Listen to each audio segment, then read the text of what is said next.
Hit record. So, introduce yourself, guys. I'm Jordan Mathewson, Design Director at Illfonic. And I'm Jared Garrison, Chief Creative Officer. And I'm Dr. Chris from the Radio Horror Show. Thank you guys for sitting down to do this interview. This is fantastic. How did you guys start the Killer Klowns from Outer Space game? Where did the idea to do this?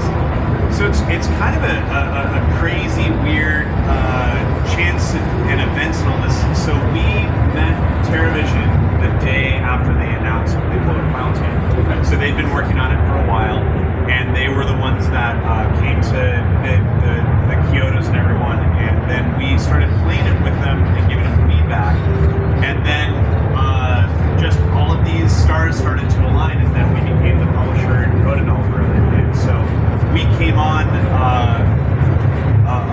about a year ago or something, and then we just started bringing all of our learnings and our expertise because we've made quite a few asymmetrical horror games, and so then we just brought a lot of our tools and tech and our design and a lot of elements to kind of get it out the door and bring it to the fans. What other games have you developed?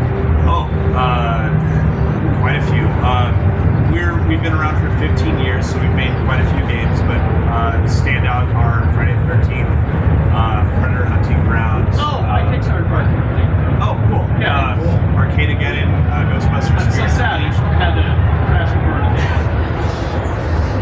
Yeah. But yeah, we But I played the hell out of it. good. And you guys resurrected it. I mean, you got really resurrected from the pandemic. People were like, well, I gotta stay home. Let's play this Friday the 13th again. Yeah, There's so many people playing it again. During the pandemic, we were working on Predator, but yeah, we've done a lot of those games, and we brought all of those skills and understandings and experience to clowns.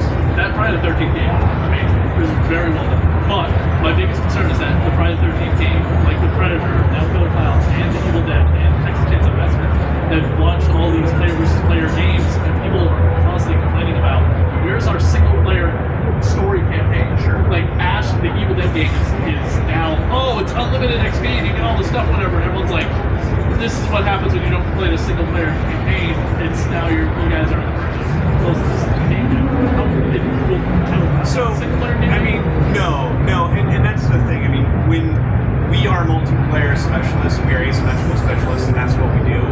Ghostbusters, we brought a lot of story and world building, and you can play the game completely by yourself and have that Ghostbusters experience. But if you look at the big single player games, the expectations of a single player game, it's extremely costly to do a big, good single player experience. Like, you know, and that is just, you know, those are two different buckets that game developers are in. You know, I feel a lot of people say they want more, but honestly, I feel like a lot of people just want more content, more movies, more comic books, more and more. And, you know, I think that those buckets will get filled by other people, so we're focusing on multiplayer and what we know really well.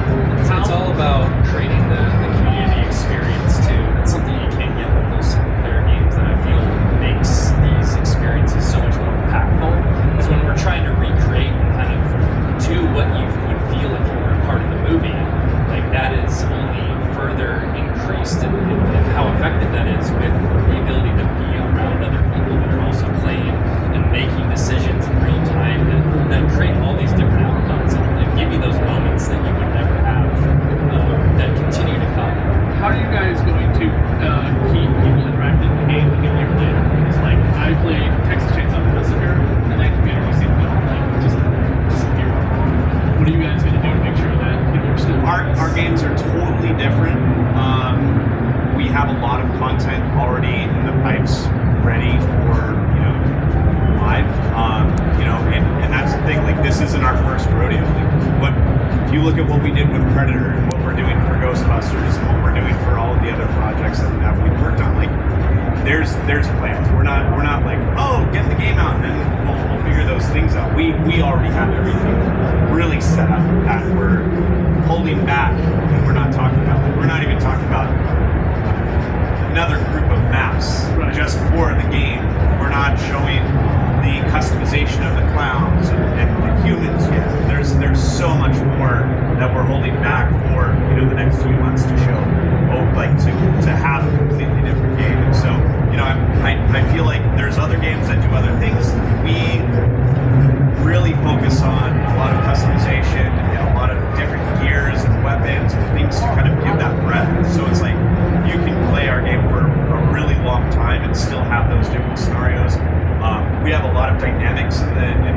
maps, so it's not the same exit in the same location. It's not the items aren't in the exact same spot. You can't memorize our maps. Like, you can memorize our maps and be good at the map, but you're not memorizing the map and going like, oh, it's the same thing over and over again. We have a lot of those dynamics. We learned that with Predator. We learned that with Arcane again in not a horror asymmetrical game, but it's a dynamically built game. And yeah, it's just like, I think that we're like, this is our fourth game in the past 7 years that's a asymmetrical game, and we've really taken a lot of our learnings and really brought something special to the table. Do you did you guys work with coordinate with was it Screen Factory was putting out like that 4K collector's edition of the Killer Klowns? Did you guys happen to, is that a coincidence the game's coming out around the same time? I'm sure whoever is doing all of their Killer Klowns tactics and things probably took that into factor. But last year was the 30th anniversary, so I think that it is one of those scenarios where it's about the people wanting something, and then usually you get it. I just thought it was so cool to be able to Killer Klowns and have action figures now come out that would show up in the part build, show up in magazines. Last year, we were in Spirit Halloween store. There was the Gatling gun for. Yeah. I was like, holy cow! That's when I heard there was a video game coming out. Yeah. Just like, oh wow, that must be like something like. No, Cons is. I mean, it is one of those things where I feel one like film too. It's not it's a franchise. Yeah. It's not like Evil Dead, which is like resurrects itself every few years. It's one film. Yeah. I really hope they don't ever do a sequel. Maybe they do. If they do a remake, the Kyotos are like that's a big difference. Like, if you look at the history of the Kyotos versus the history of the other like horror franchise films, like they put out Killer Klowns in that era, but then they did Critters, and then they've done other things, and they still have March. Yeah, they still have a super active shop that they still make stuff all the time. And we work with them really closely. They're really great guys, and so they have been extremely active with this project and given us a lot of great feedback. But the thing is, like, if there was something, like, they're still like on top. It's not like they're gonna just be like, oh, give it to someone else, or I think that, like, if there was something more, I think that it would be really. What's in the game? What do you prefer to play as, the clowns or the human? Oh, it depends on my mood, honestly. I really do enjoy that the humans have. They have a bad day at work, you want to murder somebody? Just use that big mount to just hit it. Yeah, it really depends, because they do provide such different, contrasting gameplay styles that it's two different games. So it really does come down to what you feel like. I think I do enjoy playing as the human when Jared's a clown, and I do play as the clown when Jared's the human, just because there's smackers. There's a lot of smack talk and attacks, and just different things that are said that are regretted, but it's all about having fun. It's all about having those moments. So it's really we've spent a lot of time making both sides extremely fun in different ways to once again create that constantly dynamic experience that just never gets old, because it's never the same thing twice. What's something in the game that's been most difficult to get developed, like let's say, that you guys kind of bring in here? I mean, I think nothing's we've been through it so much at this point. There's a lot of stuff that's just like, we know it's a little bit more difficult, but ultimately balance is always the biggest, toughest thing to do with these. Like, asymmetrical is tough because the perfect balance is just this ethereal thing that you can't hit. It's more so about being able to really play as much as possible and find out how that is going to play in these different scenarios and balance it so it's a pleasant experience for everybody, skill-wise, not dependent. So it's tough, but it is. Playtesting is key. Yeah, we play test so every day. And different people on the team have different ways of playing that gives us more feedback into, like, oh, this person is a real, like, he likes to go into this certain way of playing that may not come off so well to other people that don't know what's going on. So we have to kind of watch out for those things and make sure that an online community isn't going to be jumping in and creating bad experiences for the players. So that is usually the toughest part. I'm assuming this has been brought up like 1,000 times because of how successful Friday the 13th was, but everyone's always asking, why is there a Nightmare on Elm Street?